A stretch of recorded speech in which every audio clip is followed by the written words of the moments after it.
Saudi Arabia is the world's largest producer of desalinated water, where researchers have patented several technologies to extract minerals from water while protecting marine ecosystems from wastewater. The Middle East is rich in oil reserves, providing a huge amount of the world's energy.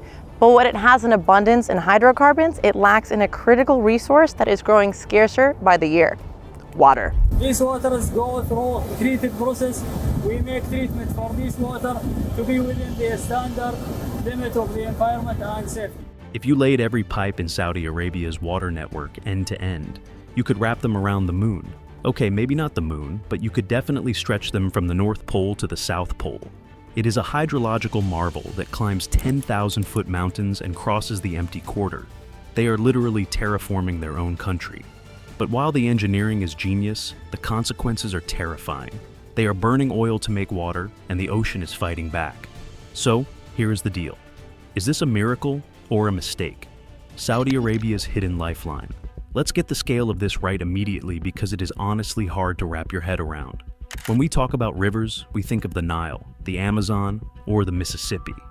These are giants of nature, carving their way through continents over millions of years. But in the last few decades, humans in the Arabian Peninsula have built something that rivals them. The Kingdom of Saudi Arabia operates a water transmission system that spans over 7,000 miles. The scope of the project is to enhance the existing system by constructing a new pipeline with total length of 173 kilometers. To put that into perspective, the Nile River, the longest natural river on Earth, is about 4,100 miles long. That means Saudi Arabia has built a freshwater system nearly twice the length of the Nile. And the crazy part? You can't even see most of it. This isn't a river flowing open under the sun. That would be a death sentence in a desert where temperatures regularly hit 120 degrees Fahrenheit. Any water exposed to that heat would just vanish into thin air through evaporation. So, they buried it. They took millions of tons of steel and concrete and hid this massive river underground. It connects over 22,000 cities, villages, and population centers. It is like a second circulatory system for the entire country. And it is not just flat pipes laying on the ground. These pipes have to do things natural rivers never do. Water naturally flows downhill, right? Gravity does all the work. But in Saudi Arabia, the water has to go up. It has to climb mountains. We are talking about pipelines that start at sea level and pump water up to cities perched on peaks 9,800 feet high. That is higher than most ski resorts in the Rockies. Imagine the pressure inside those pipes. If one of them burst, the jet of water would cut through a building like a laser. It is an engineering tightrope walk. Too much pressure, and the pipes explode. Too little, and the water flows backward, crashing down the mountain and destroying the pumps. It is a constant battle against physics. And why build such a monster? Because they had no choice. Saudi Arabia is the largest country in the world without a single permanent river. Not one. No creeks, no streams, nothing that flows year-round. For centuries, the people here survived on oases and wells. But you can't build a modern economy on a bucket and a rope. Today, this invisible river carries nearly 17 million cubic meters of water every single day. That is enough to fill 6,000 Olympic-sized swimming pools every 24 hours. It is the lifeblood of the nation. The Middle East is located in an arid environment, and it has very limited conventional water resources, and some of the groundwater resources are saline, they're salty. Allowing skyscrapers to rise in Riyadh and farms to bloom in the middle of nowhere. But here is the catch. This water doesn't come from rain, and it doesn't come from the ground. It comes from a source that should be undrinkable. And the story of how they unlocked it starts with a mistake that almost destroyed the country. But before they built the Steel River, Saudi Arabia tried to farm the desert the old-fashioned way. And let's just say, they almost accidentally turned their country into a wasteland. The Great Water Crisis. It is not that simple, though. You might think a desert nation would know better than to waste water. But back in the 1970s, Saudi Arabia had a dream. They wanted to be self-sufficient. They wanted to grow their own food. So they tapped into something called fossil aquifers. These are massive underground lakes deep beneath the sand. But unlike normal groundwater, this stuff doesn't refill.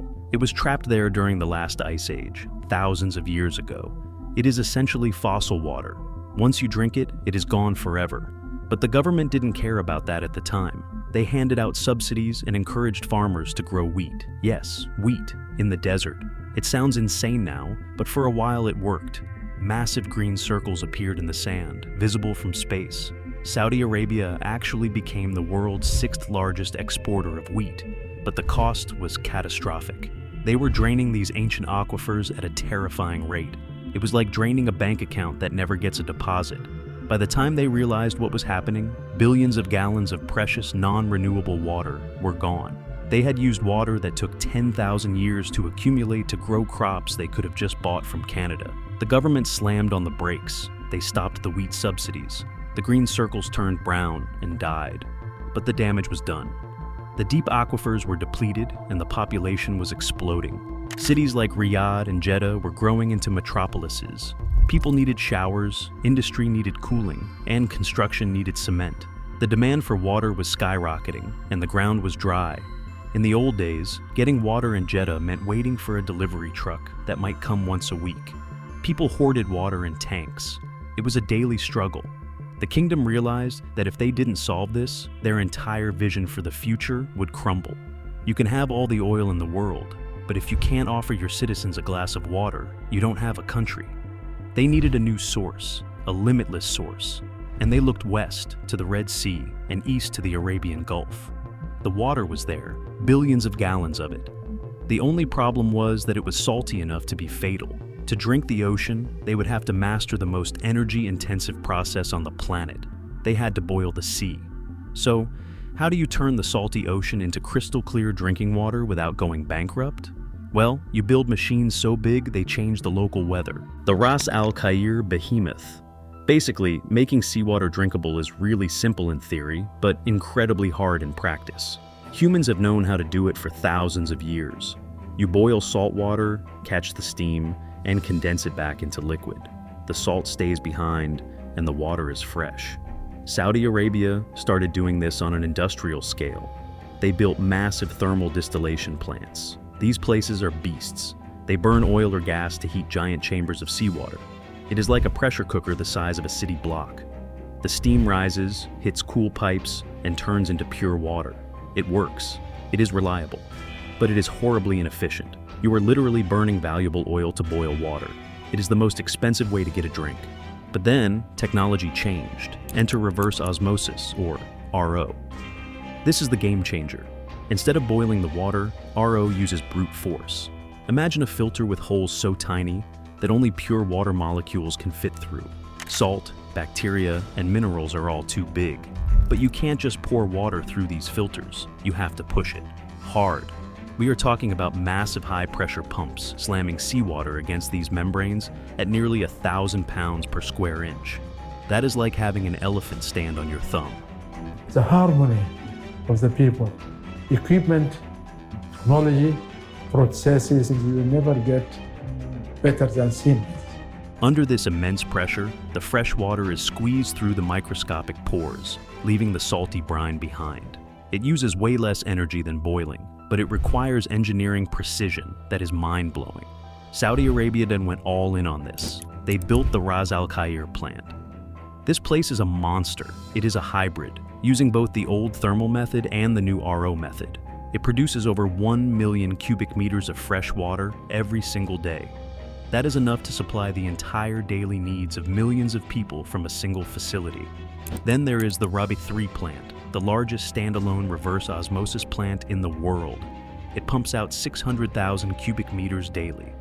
These aren't just factories, they are cathedrals of technology. Today, Saudi Arabia is the world's largest producer of desalinated water. They produce 22% of the entire planet's desalinated water. Nearly 1 in every 5 cups of desalinated water on Earth comes from the kingdom. But making the water at the coast is the easy part. The real nightmare is getting that water to where the people actually live. Because remember, the capital city, Riyadh, is hundreds of miles inland, surrounded by nothing but sand and rock. They had the water, but it was 300 miles away from the capital. To bridge the gap, they had to build the Riyadh Beast, a pipeline that defies gravity. The Makka Taif Lifeline.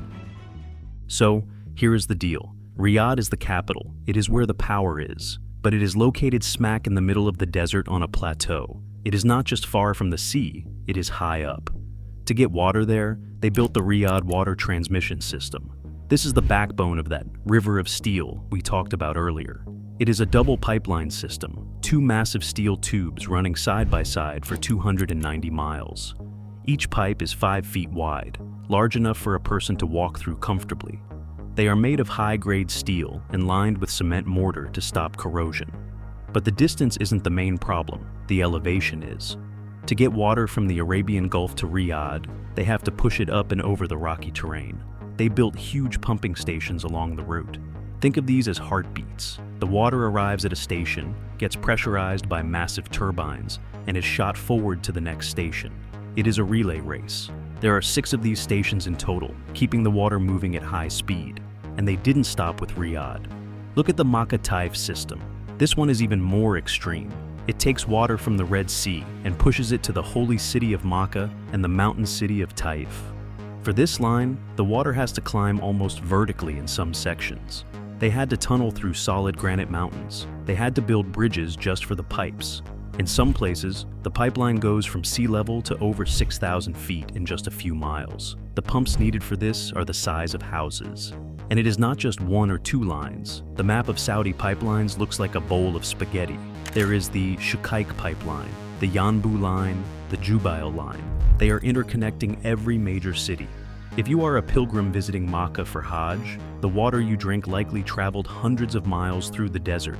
بتزود أو بتخف من حدة حرارة الجو اللي الناس بتقابلها. Pushed by pumps, filtered by membranes, and monitored by satellites.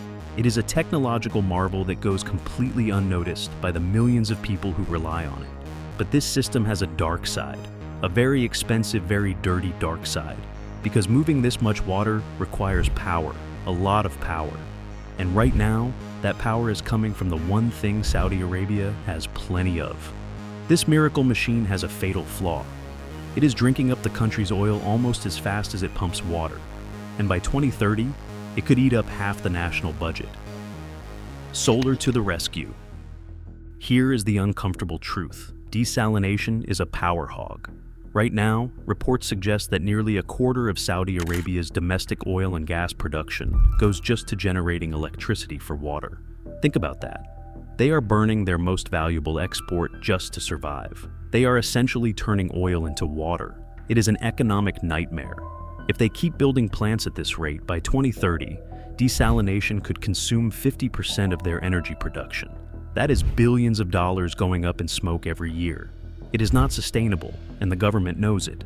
But the money isn't the only cost. There is an environmental price tag too. Remember all that salt they remove from the water? It doesn't just disappear. It turns into a super salty sludge called brine. For every gallon of fresh water they make, they produce about 1.5 gallons of this toxic brine. And what do they do with it? Usually they dump it back into the ocean. This super salty, hot sludge sinks to the bottom of the sea because it is heavier than normal seawater. It creates dead zones where oxygen levels drop and marine life suffocates. Seagrass, coral reefs, fish, they can't survive in it. It is like pouring hot lava onto the ocean floor. The Red Sea is particularly vulnerable because it is an enclosed body of water. It doesn't flush out easily. So, the salinity is rising and the ecosystem is taking a hit. So, Saudi Arabia is in a trap. They need water to live, but making it is burning their wealth and destroying their coastlines. But get this, they might have found a way out. They are pivoting. Hard. They are building the world's first solar-powered desalination plants. The Al-Khafji plant is a glimpse into the future. It runs on solar energy. No oil, no gas, just the sun. They are also looking at zero liquid discharge technology. This means instead of dumping the brine, they evaporate it completely and harvest the minerals. Lithium, magnesium, calcium, the stuff used in batteries and phones. They want to turn the toxic waste into a gold mine. It is a bold plan. They want to decouple water from oil. If they pull this off, they won't just be a petrol state anymore. They will be a water technology superpower. They conquered the desert, and now they are trying to conquer the sun. But what does the future look like when a desert nation has more water than it knows what to do with? So, here is the question for you guys. Would you drink water that was pumped through 300 miles of pipe across a desert? Or does the idea of manufactured water creep you out? It is a marvel, but is it sustainable? Let me know your thoughts in the comments below. And if you enjoyed this deep dive, hit that like button and subscribe for more engineering madness. I'll catch you in the next one.